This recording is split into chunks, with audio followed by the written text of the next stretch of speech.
Welcome to In This Season podcast, where we unpack the most empowering conversations, have exclusive and inspirational interviews, and host special events. Join Tammy, some call her Butterfly, and explore life's purpose by learning how to embrace each season of your life with confidence, strength, and purpose. Whether you're blooming in the spring, or shining in the summer, or embracing change in the fall, or gracefully hibernating in the winter, get ready to be inspired. Join us right here on this season of In This Season podcast with your host, The Butterfly. It's time, no matter what season it is. Good morning, good morning,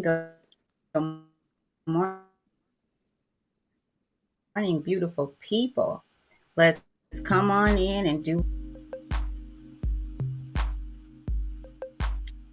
Yeah, good. we're good. We're good. Yeah, we're good. Good to see you. All Good morning. right. Good morning. It got frozen I up just a didn't hear little you bit there, but talking. good morning, family and friends. Good to see y'all. How you doing, Mama? I'm doing good. Miss Brenda Davis then says, great everything, everyone. So welcome. Thank you, Miss Brenda. Did you get your Hey, ducks Brenda. fed? Brandon, What'd you say? I asked Miss Brenda if she got her ducks fed. Come on, bring them in. What's up, y'all? How y'all doing this morning? Let us know. Welcome to Yeah, another show on In This Season podcast. Welcome, family and friends. How's your morning going, Mom? What's going on with you? pretty good. Going pretty good. Up and at it. Going to be in for the most part this morning and just looking forward to a quiet day today and tomorrow. Not much going on. So, you know, It looks about, like we got some clouds out there, so yeah, yeah, it definitely I does. I was planning on going to the gardens today to visit the botanical gardens, but Oh, I don't know if we will now. mm-hmm. Looking at the weather, but we'll see. We'll see. We're gonna Yeah. do a family outing, but we'll see. Oh, good. I enjoyed as best I could the Brooks Museum. That's a place I forget about often. Yeah, Um, yeah, so it was pretty good. Y'all looking like, what you looking like for what? A looking like what? date?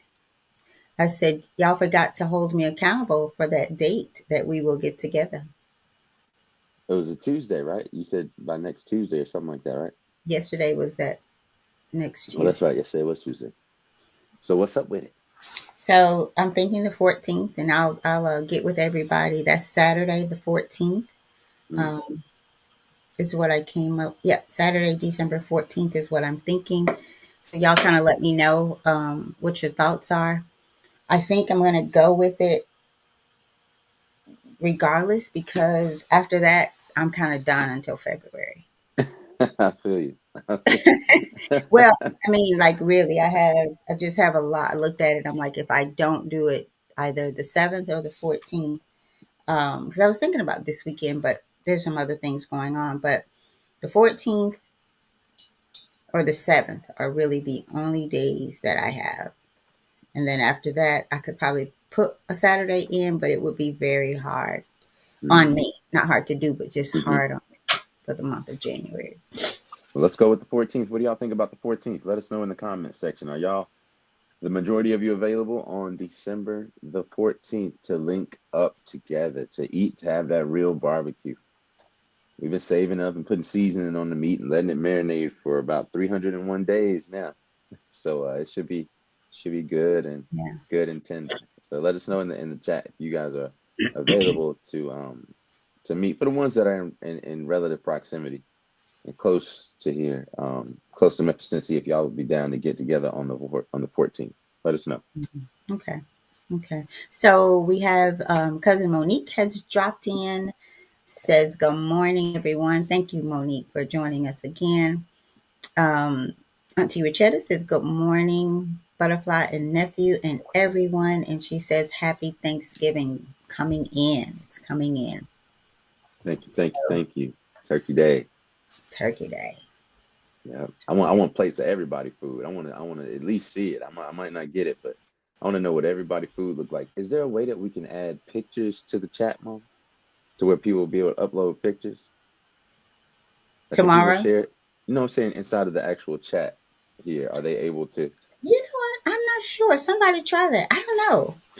I don't know. Y'all, I Facebook want is. plates of everybody food. And are we doing this on Thanksgiving Day? Are we doing the show? Yeah. Yeah, I plan to. Okay, cool, cool. I want to see Mhm. everybody plate. Yeah. I don't know if it'll be ready at 7 o'clock. If their plates will It be ready. won't. No, I But, want on it on the next day. Oh man, yesterday was one of my best friend's birthday. It was Herman Mitchell's birthday yesterday. I forgot to tell him. I have to hit him up. oh, And today is Petey's birthday. So a lot of yeah. birthdays in November, man. Shout out to everybody who got a birthday in November. But y'all, welcome to the show, to the In the Season podcast, day 301, where we have been reading through Daily Motivations for African American Success by Dennis Kimbro, none other than Dennis Kimbro, great author. Please go support this Black author. He has given us a lot, not just in this book, but in a few other books that he's written and added to our kind of added to the encyclopedia of Black authors, great Black authors. I think he's definitely one that might be underappreciated, because I hadn't heard of Dennis Kimbro until I actually saw this book. But Right. after I read this book, I was like, man, why haven't I heard about Dennis Kimbro? The same way that I've heard about, other people. I won't go around and name all these people because I'd forget a lot of them. But you know what I'm saying, like John C. Maxwell, different things like that. People that we've read and seen commonly. I think this should be added to that list. So a little bit more about this book. Daily Motivations for African American Success will help you focus on the thoughts, attitudes, and deeds that will lead to the achievement of your true goals. In 365 short, powerful motivations, one for each day of the year, Dennis Kimbro, the author of Think and Grow Rich, A Black Choice, leads us to discover how to use the present moment and our own gifts to transcend labels, to cultivate a positive attitude within ourselves, become wise enough to know when to say yes and when to say no, and to look inward for answers to life's challenges. Each motivation begins with words of wisdom from such distinguished and celebrated African Americans as Malcolm X, Marion Wright Elderman, Whoopi Goldberg, Charlene Hunter Galt, Bill Cosby, Carl Rowan, and Mother Hale, Reverend Leon Sullivan, and hundreds of others. This treasure trove of practical inspiration will give you fresh encouragement every day of the year, but what it teaches you will last you a lifetime. So that's a little background on the book, y'all. And if y'all ready to get it in, let's go on and get it in. Let's So go today, ahead. Let's get it y'all in. ready? All right, We're let's do it. ready. Let's do it. Today's November 27th passage is titled Caution, Adverse Conditions. Again, caution, adverse conditions. Patricia Harris, former Secretary of Housing and Urban Development, known as HUD, said that character is what you have left when you've lost everything else. Character is what you have left when you've lost everything else. A wise man once said, all of life's experiences are to be either enjoyed or learned from. This is a different perspective from the one we usually hold. We have been conditioned to believe that life is a combination of good and bad, and that the price we pay for the good is the bad. Yet there is another way of looking at our experience. The hurts and sorrows that we feel in life are not punishments from our Creator. They are messages given to us by a loving God who is showing us exactly what we need to change in order to grow. Adversity is our friend. It is the driving force that pushes us out of our comfortable nest and forces us to learn to fly on our own.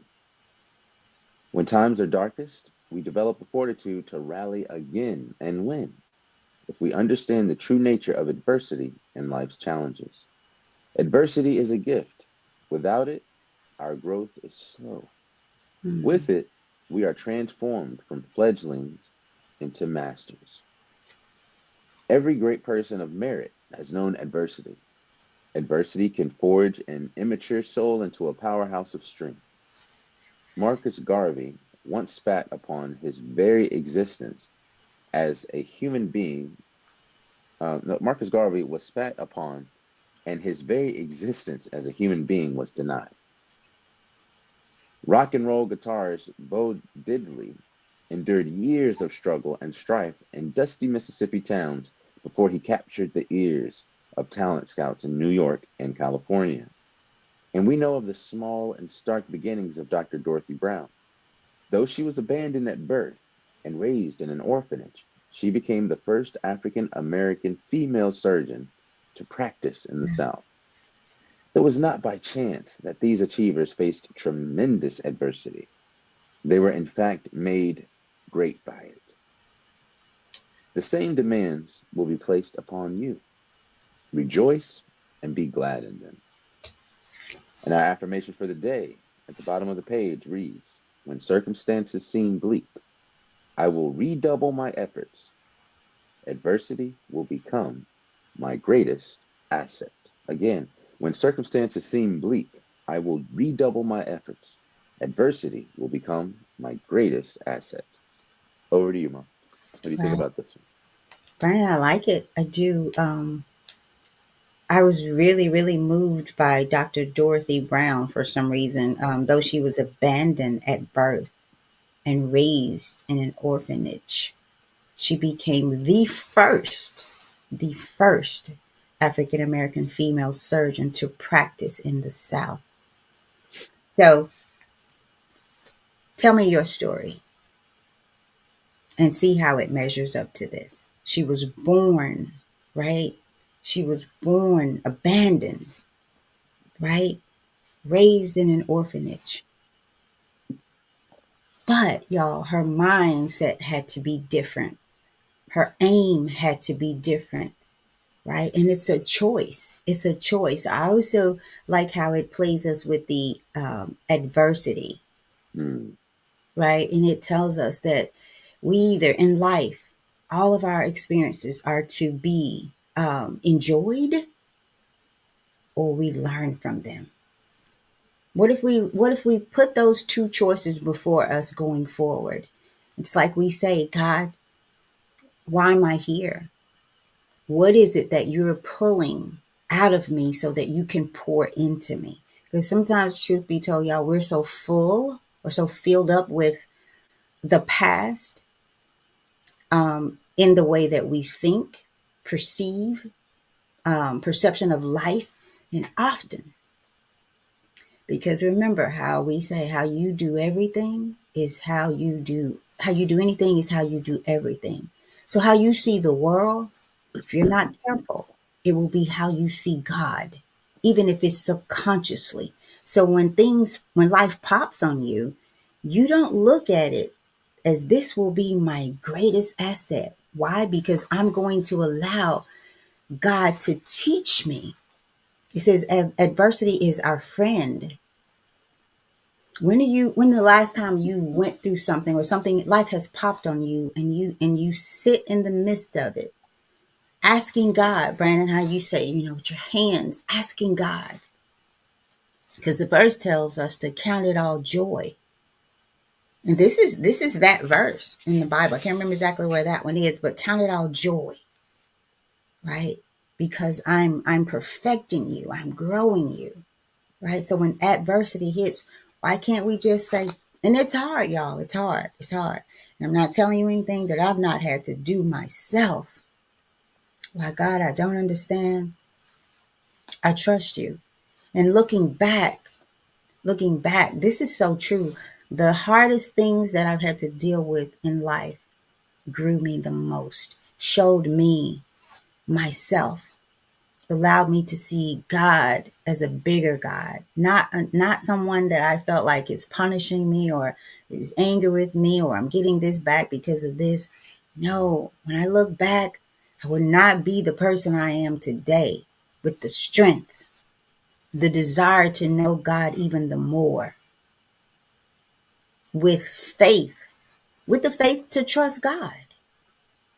Y'all, because I'm telling you, I'm sorry for those who may get tired of hearing me talk about God, but y'all, I'm telling you, if you feel like life just is not right, or you keep going through the same motions and mindset and thoughts and people, try God. Try Him with all you have, not just a little bit. Surrender, as the song says, surrender to him all and see what you get. Because it sure can't be worse than what you got now. I'm going to tell you that. If you move up a little bit, you're still better off.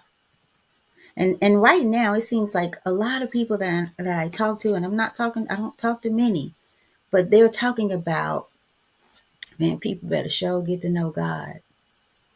Right? I mean, that's what this. I was talking to someone that I had not talked to in a few months last night. And that was, that was kind of the end of the conversation. People better know who God is. You know, Yeah. you better know, because it's not that he won't be there. It's that you will not be able to, maybe perhaps you will not be in the mindset to receive him when adversity comes. And it's coming for us all. I'm telling y'all better get ready. And I felt this way even before this political shenanigan happened, right? Mm-hmm. Even before, years and years and years ago. So I'm telling y'all better get to know God, and you better know that greater is he that is in you than he that is in this world. Miss Brenda, you posted something yesterday. I don't know exactly how. I believe it. No, I think that was Trent. I have to go back and try to find it, about the angels and the devil. Um, I was reminded of that as well, but I don't know exactly how he put it yesterday, but it was very interesting. So y'all, this is good. And you're either enjoying life or you're learning from it. Mom, And, I think that was from the show from when we right, were talking. Yeah. right. He did post something in the show yesterday. It was I from don't know. something I said, remember? Right. Was it that humans can be greater than the angels, Oh, you had said or that. yes. Okay. Sorry, I missed that. No, And it's he okay. just It's okay. reposted it. Right, right. Okay. Yeah. Say that again, Brandon. That human beings have the potential to be greater than the angels, Mm-hmm. meaning in our ability to worship God and other things, greater than the angels or worse than the devils. Mm-hmm. We can be we're in between that space. We're in a place where we can be, because the angels, from my faith tradition, cannot disobey God, right? So we don't think that Iblis or Satan is actually an angel. We think that's a different creation entirely. But the angels only can do what God tells them to do. They don't have the freedom of will or choice. But so for them to do good and to do as God has commanded them is a part of their essence, right? Mm-hmm. Um, so for us to do it as a freedom of will and choice gives us a level higher than the angels. But we can be worse than the devils, or even worse than the beasts that have no understanding, if we only, specifically the beasts, because the beasts only have their instincts, right? They only have their desires, in a sense. So angels have all intellect and no desire. So and the beast only have their desires and no intellect, whereas we have both, right? But if we allow our desires to overtake our intellect, Mm-hmm. then we are worse than the beast, because we have a capacity for that intellect. And if we allow our and if of course, if we use our intellect to be greater, right, to serve God without appeasing to our desires, then we can be a higher status or a higher rank than even the angels. Brandon, I love that. You said desires. I'm often moved by when we say, there's that verse in there that said God will give you the desires of your heart, right? And I used to be so confused by that verse until I heard a young lady actually at Miss Arlene's church, and I can't remember her name. Um, she was speaking, and she talked about, that verse and about our desires, um, when our heart is changed, right? Our desires start to align with God's desires for us. Because if God would give us our desires, give us the desires of our heart, this would be a messed up world. right, y'all? This, would you agree, Brandon? If Mm-hmm. before it is transformed, before we are transformed, before we are no longer conformed to this, until after we're conformed to this world and being transformed, the desires of our heart are awful, truth be told, right? So how could a Depending on loving, the state of our heart, right? right, depending on the state of our heart? And so I said, unless we've been transformed, um, and then and only then that we're traveling down the road of changed, transformed desires, where we start to um, mirror God in a sense. Mm. Like you say, Brandon, we should act always, behave, live. I'll say just live as if we see God right there. Because y'all know how we do. If we how you do around your pastor when he's there in your presence, right? How we change. We told the story a while back about a group of ladies being out and clowning, but didn't want anybody to know or learn where they went to church and that kind of things. But not even thinking about, because Brandon says this: live as if you see God right before you, right next to you, over looking at you. But if you don't, just know that He sees you, right? So we move differently. So it's not that we cannot do the things that we ought to do and should do. It's just we choose not to. And this talks about the character. Mm. Our today is about character. Character is what you have left when you've lost everything else. So, what do you have when it seems like everybody and everything is gone? Character. Mm. The back of this book mentions if there is any power that can reverse the fortunes of race, it is character.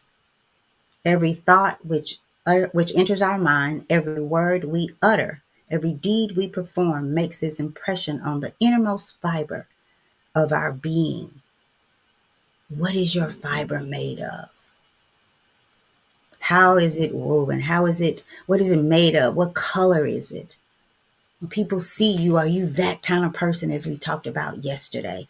And character is that internal regulator, like that tells you, right, what to do. But it ought to get to a point where we know what we gonna do because we know who we are. We know whose we are. As we talked about being kind. What kind of ness is kindness?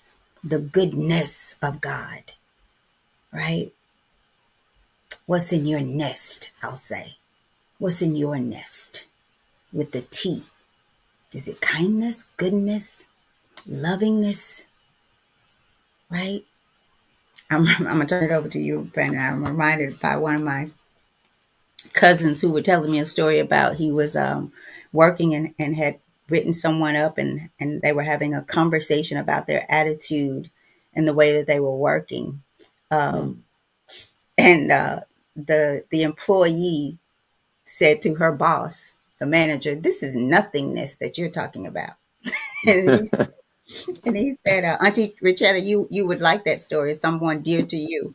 Um, but he was like, I was taken. He's like, "Is that even a word? What she just threw on me?" Like someone sitting in, you're the manager and your employee, you're the boss. And she said, "This is nothingness that you're talking about." Ness changes it. The NESS changes it, y'all. Mm. Nothingness, she says. Imagine that. That's the same kind of thing with, if I slap you, if we arguing, and I slap you with my hand, it's a slap, but it's, it's one of those, it's kind of what you expect to come from my hand. But if I just haul off and slap you with my feet, one of my, just, whoa, just come up out of nowhere. It just comes and wrap you around your face. Different. Wrap you around your face. Different. I mean, but really, it's different. It caught you off guard. Hit me with your So foot. yeah, like you slapped me. It's gonna take me a minute before I respond, but because I'm gonna be shocked by, did she just or he just slapped me with their feet? So adverse conditions, caution.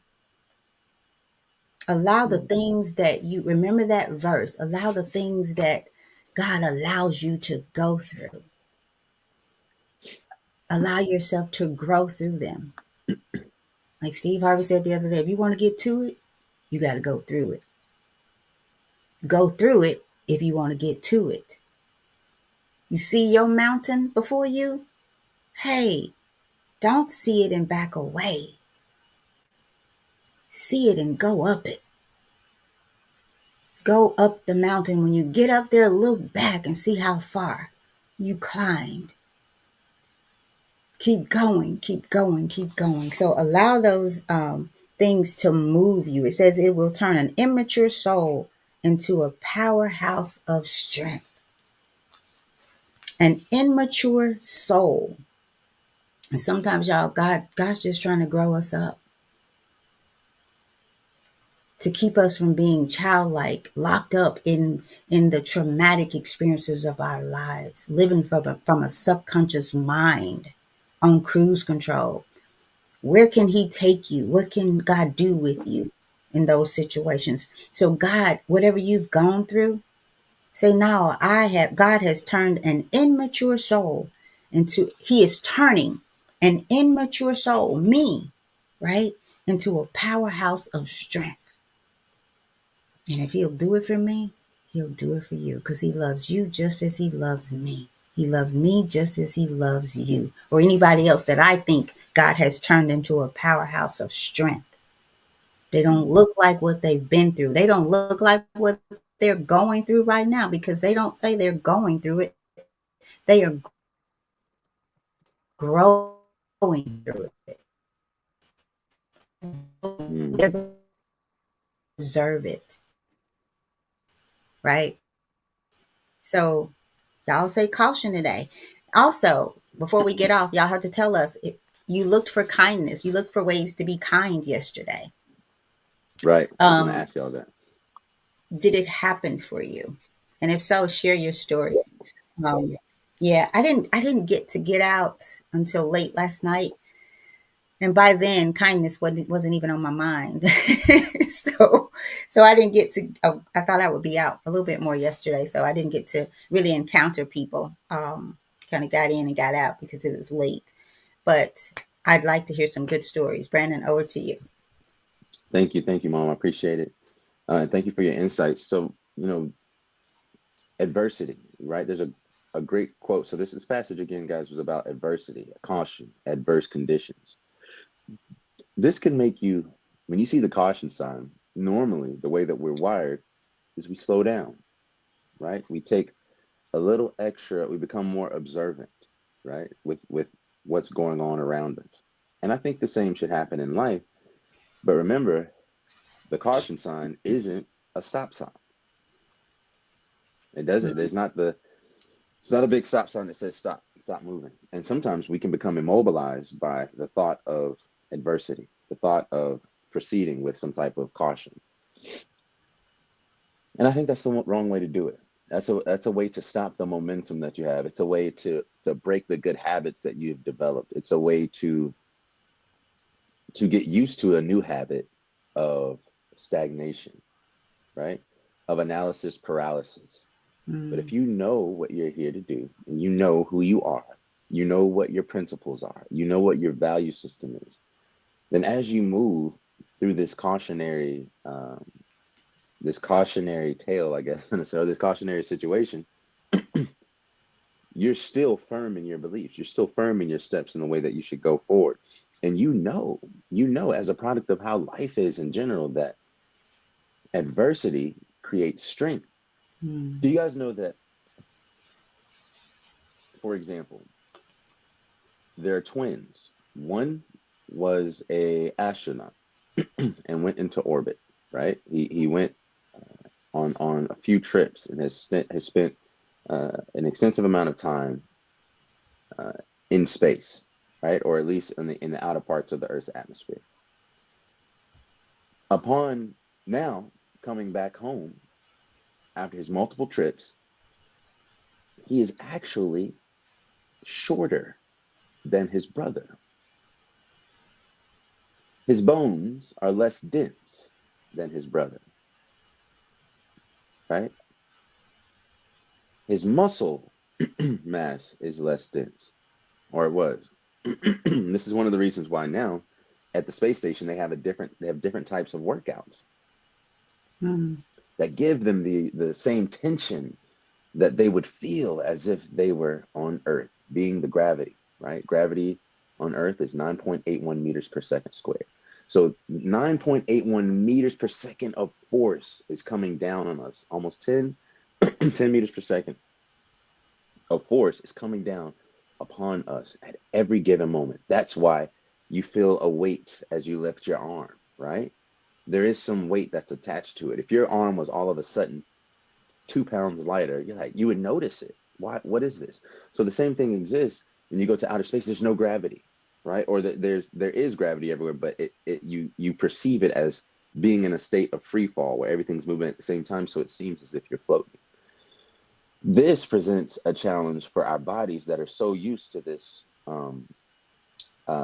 weight, to this force that's always on us. This force keeps our bones together. This force we've grown in keeps our muscles strong. So once you go outside of that, let's call that, instead of gravity, adversity, you become weaker. You become less strong. Your bones become less dense. So that same physical property is true in life, right? It is. Do you know, like, for example, reptiles, crocodiles, alligators, and snakes, or even birds in that matter, but more so reptiles, they only come out once the egg is too small for their bodies, right? They only come out because it's too small. They get stuck in there. And not only that, but they can hear, specifically with like alligators and things like that, the little babies inside the eggs will start to chirp. And it's that chirping sound that the other ones hear. As one starts to do it, the other ones hear it from inside of the egg. They hear it going through this adversity of breaking the shell and calling out. They hear that, and it spurs them to do the same because they feel trapped and uncomfortable. And they start to break free. So know that once you start to break your own shell from the adversity of it confining you within these certain limits and bounds of possibly your own perception, that when others see you struggling through it, meaning you're making your way through it, right? Especially with a good disposition, it inspires others to do the same. And those are like links in a chain. If you come together with those people, because truly no burden is light enough to carry alone. You either go to God, or God has provided somebody around you to be interdependent upon. I don't believe that any of us are independent. I think this is counter to human nature, right? We're better together, as my Uncle Mike always says, right? We're better together. We form societies, and civilization was started through this trade of human resource. You're better at this than I am. I'm better at this than you are. So you do what's easy for you. I do what's easy for me, and we can come together, right? But the adversity of what happens to us is better dealt with when we are together and we struggle together. And that's why when you see someone struggling, you have a little pull on your heart, like you want to help them, at least a human being that's in a good state of mind, right? A human being with a better heart, right? More deserving of the dignity of our creation. So adversity is opportunity for the great. Adversity is opportunity for growth. Mom, I'm reminded of a story, and some of you all who have been here, a lot of the day ones that were here for some of maybe through the first 100 shows, heard this story about me being a child and my knees hurting, and my constant complaint to my mother and father about my knees bothering me and not knowing why. And the fact that I didn't know why my knees were hurting was almost insult on top of injury for me, right? It was the not knowing that I feared more so than the pain itself. But once I got the knowledge from the doctor that said, oh, those are growing pains, right? Those are growing pains, not pains growing, but growing pains. So I'm realized. So the first thing is I'm growing. And as a product of me growing, there's a little bit of pain. There's a little bit of discomfort. There's a little bit of an undesirable feeling. There's a tension that I must cut through in order to relieve myself, right? And that tension that I had to cut through was my own mind, my own perception, that shell that this gator, Brandon Gator, to bring it back full circle, was dealing with, right? And the doctor was the chirp of the other ones that have said, he's already gone through this. He's seen this before, right? The others have been through this and he knows this. He's confident in this. So him being that expert and telling me, someone who didn't know what was going on, that these were growing pains, gave me the strength even more so to deal with that adversity. Even though I already had the strength, it was up to me to make up my mind and say, oh no, this is okay, I'm going through it. But the lack of knowledge or the ignorance of where the adversity was coming from is what made me suffer more so than the condition I had, right? So you don't have to suffer more, Mm. right? Don't make yourself suffer more with your condition. Yeah, it might be, cold outside, but don't suffer more from it. Don't have anxiety about it being cold. It won't change anything. It's like saying, I could complain, but it wouldn't help anything. So why complain? Right. And it was from that changing point as a kid that I was like, oh man, every time I felt the discomfort in my knee, it put a smile on my face instead of anxiety in my heart.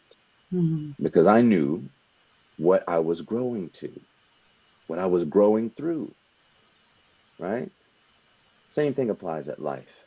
Once you realize that adversity is really your training, it's really your development. It's the student that studies late at night preparing for the exam, so that he can get that degree and go on to have a successful career. That's the adversity. It's the it's the challenge of your training partners as an MMA fighter in the gym, right? So that gives you the success of becoming a champion, a world champion. You guys understand where I'm coming from? It's the breaking down of your muscles in the workout. It's the pain of the lactic acid buildup as you've been bench pressing and trying to build your muscles. But notice that when you're in the gym, you're not building muscle at all. You're breaking them down. You're ripping your muscle fibers apart. That's why you're sore, because you've broken down your muscles.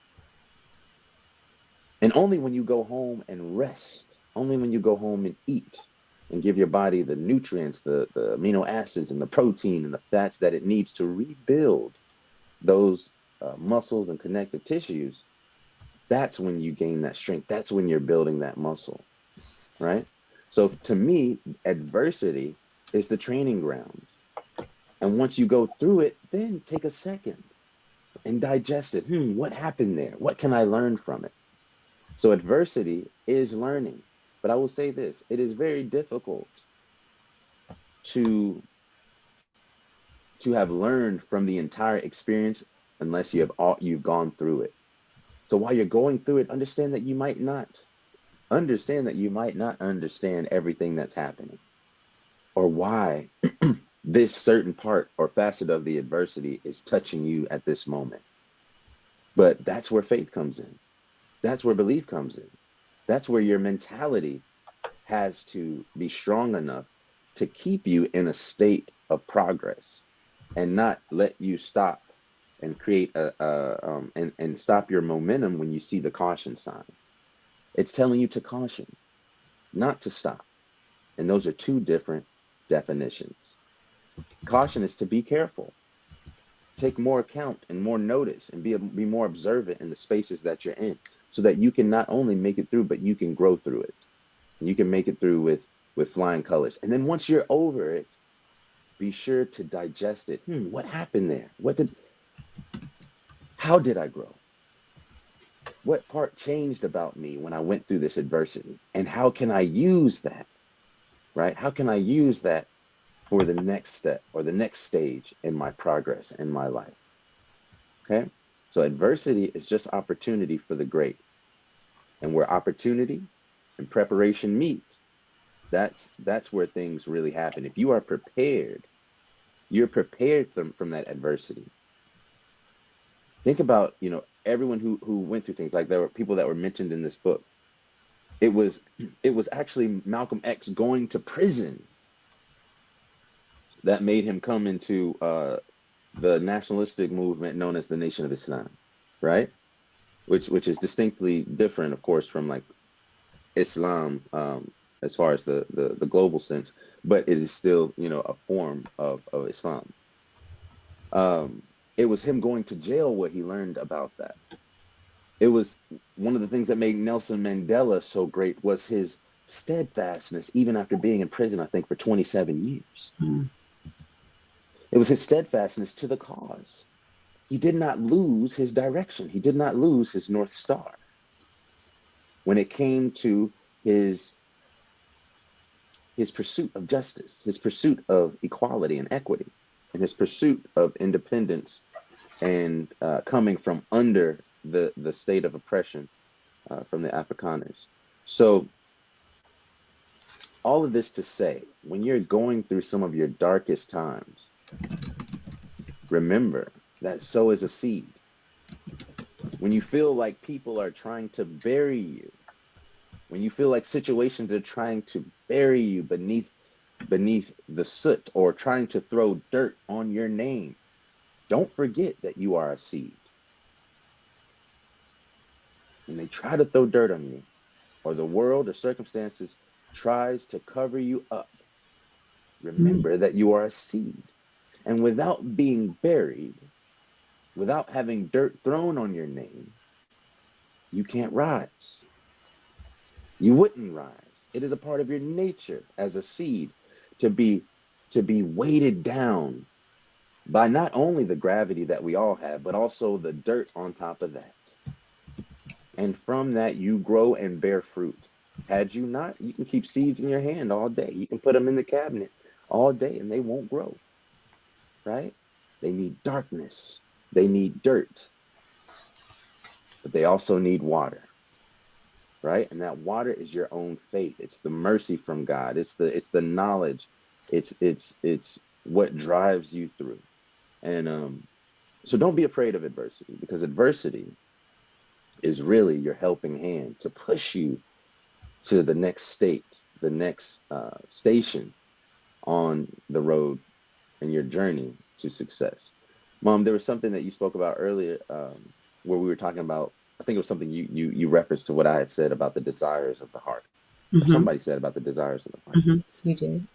and about how God will give you the desires of your heart. But let's check this out. I want to read something about the desires of the heart, and this is a hadith, hadith Qudsi, right? So this is, excuse me, what Muslims believe is words directly related to the Prophet Muhammad, peace be upon him. But it says that Abu Hurairah, may God be pleased with him, said that the Messenger of Allah, Prophet Muhammad sallallahu alaihi wasallam, said that Allah, mighty and sublime be He, said, whosoever shows enmity to someone devoted to me, I shall be at war with him. My servant draws not near to me with anything more loved by me than the religious duties I have enjoined upon him. Prayer, charity, things like that, right?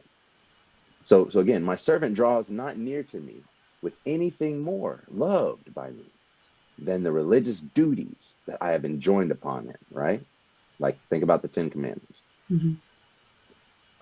For my people from the Christian and Jewish tradition. And my servant continues to draw near to me, or even closer to me, with supererogatory works, so that I shall love him, meaning the extra things. Remember yesterday we were talking about going a little bit further in these acts Mm-hmm. of compassion and kindness, right? That's the extra. So let's think about number one. By keeping your religious duties and your faithful obligations, right? And keeping the commandments, keeping the law, for example, that's what God loves the most. And you draw nearer to him with that. But after that, it's the extra things. You didn't have to go that extra mile, but you did.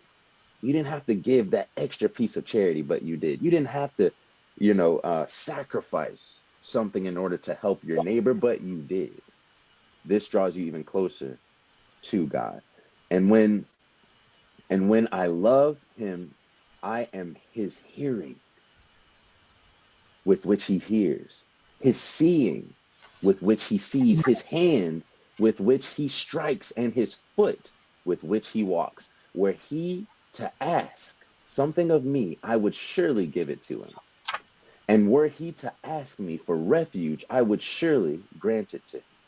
I do not hesitate about anything as much as I hesitate about seizing the soul of my faithful servant. He hates death, and I hate hurting him. He hates death, and I hate hurting him. So it says that God, he said God doesn't hesitate about anything as much as he hesitates about seizing the soul of a faithful servant. You guys understand that? The power in that the desires of your heart will, when you purify your heart is the space that God created.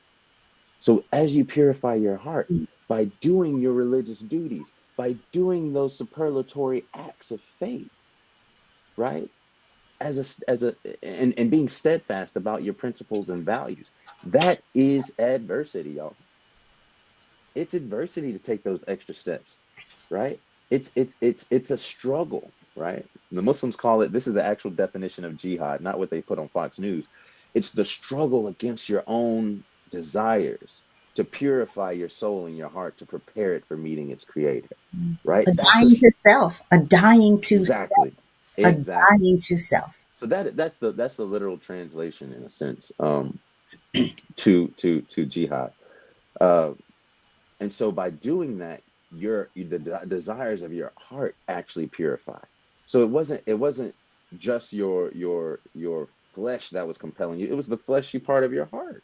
It was the desires of your heart, of an impurified heart. But as you go on this trail, and as you take on that adversity, it is a purification for you if you stay true and if you stay steadfast. And once you do that, the ears with which you hear God will gift you those ears. So the things you want to hear will be godly things. God gifts you your eyes. So the things you want to see, it won't be those ladies shaking on your computer screen, right? It'll be beautiful things, right? It'll be more dignified things. It won't be the reality TV show where they're fighting and cursing at each other. It'll be beautiful things, right? Dignified and divine things. So for that growth, there will be some struggle. It does not come easy. Look at our righteous predecessors, right? Look at the people like Jesus. Look at the people like Moses. Look at the people like Muhammad, peace be upon them all. Look at them, all of these, even the great men who weren't prophets. Look at Dr. King, Malcolm X, Nelson Mandela, some of the people that were mentioned in this book. They all had great adversity before they were great themselves. So when you start to go through adversity, know that you are in good company. When they throw dirt on your name, know that there are people better than you who worse was said about. And it only added to the miracle of their greatness. So when you go through adversity, know that is part and parcel to the miracle of your greatness. Now go be great. Over to you, Mom.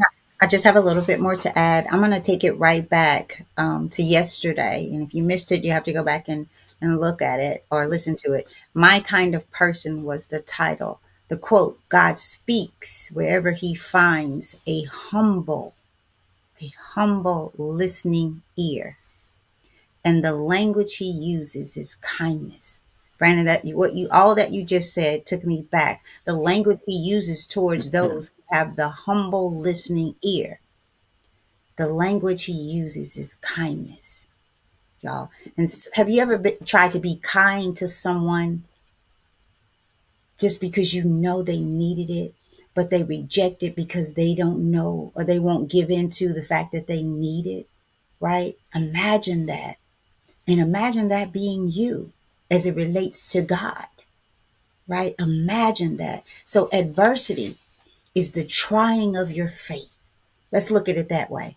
Adversity is the trying of my faith in order to turn an immature soul into a powerhouse of strength. It says adversity is our friend.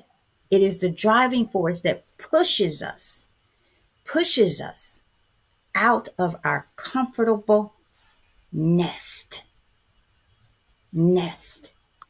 I just asked y'all, what's in your nest, right? What's in your nest?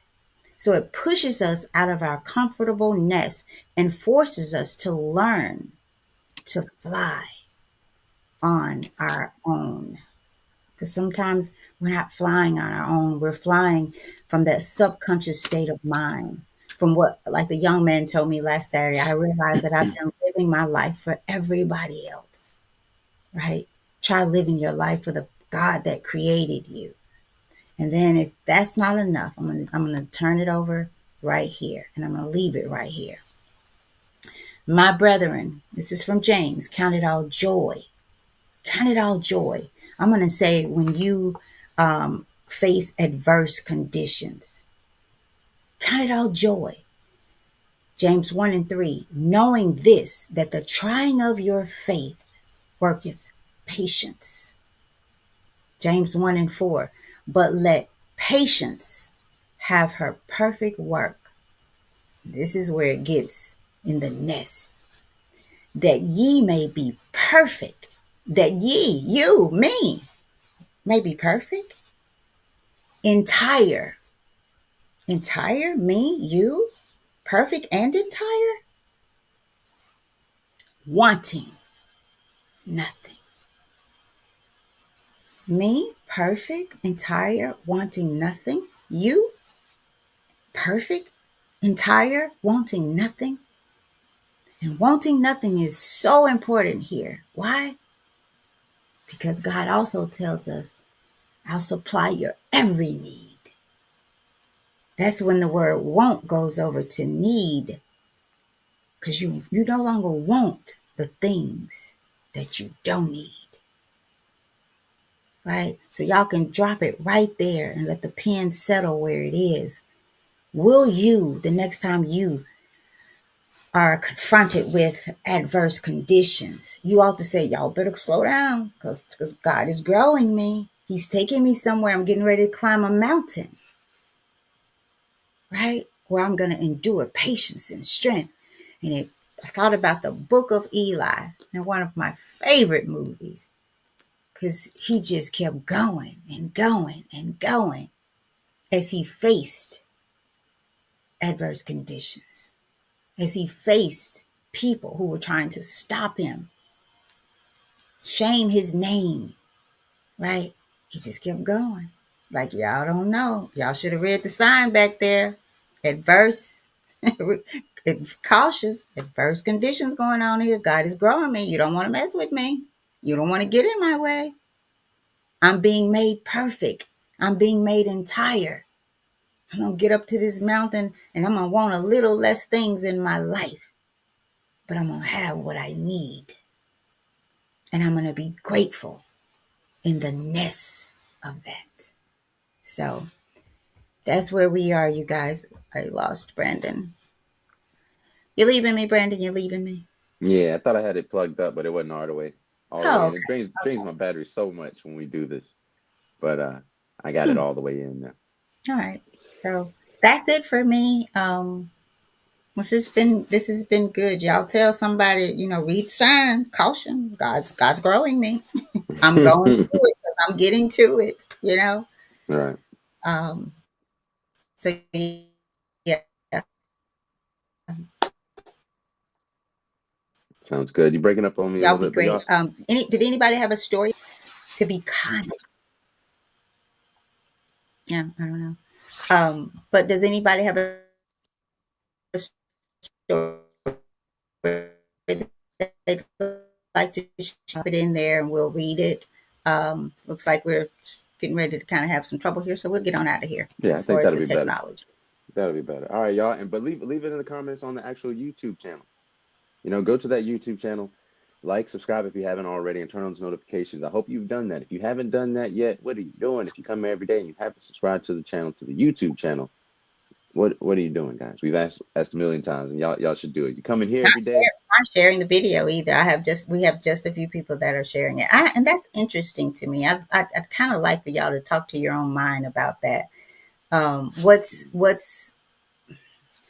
the, I don't know, what keeps you from sharing, especially for you guys who come here every day? And thankful for the ones who have been doing it daily. Appreciate Appreciate but you. we've got some new people that are sharing it. I'm not sure if they're listening. I thanked Kip Douglas, former classmate of mine, and I thanked him, a new person. So maybe he is listening, but he's been sharing some of the reels. Appreciate it, because this is food that we all need, not just y'all. Brandon and I need it. This is changing us. Yeah. Right. This is growing us. So it's not just for y'all, and we're not asking you to share it just for us. We're better together. And if you come here every morning and you get this, why not share this? Open up your hearts. Share some of the food on your plate with someone that's hungry. Need this. Right? So. All right, y'all. Well, thank y'all so much for joining us, friends and family. We appreciate you on this 301st day of the In This Season podcast, where we have been reading through the book Daily Motivations for African American Success. Our title today on November 22nd was Caution, Adverse Conditions. And we talked about how adversity is really just opportunity to grow the greatness within us and to further us on our path of success. And at the end of that passage, we came to an affirmation for the day, right? And our affirmation is, when circumstances seem bleak, I will redouble my efforts. Adversity will become my greatest asset. Okay? Again, when circumstances become or seem bleak, I will redouble my efforts, and adversity will become my greatest asset. See what you can do with some adversity today and change that thing around. Turn that lead into gold for you, because truly that's what it is. You can do that with your mind, with your perception, knowing that that pain you got in your knee, that's just growing pains. All right? So go out there, grow, and be great. We love you. We'll see you next time on the show. Tomorrow, 7 a.m., same time, same place. Peace. Come on, Brandon. You and these ducks? I'm going to be a duck hunter in a minute. Pepper wearing you wearing the pepper. Come on. It depends. It depends. All right, y'all go be great. Go be great. All right, y'all take care. We love y'all. Peace.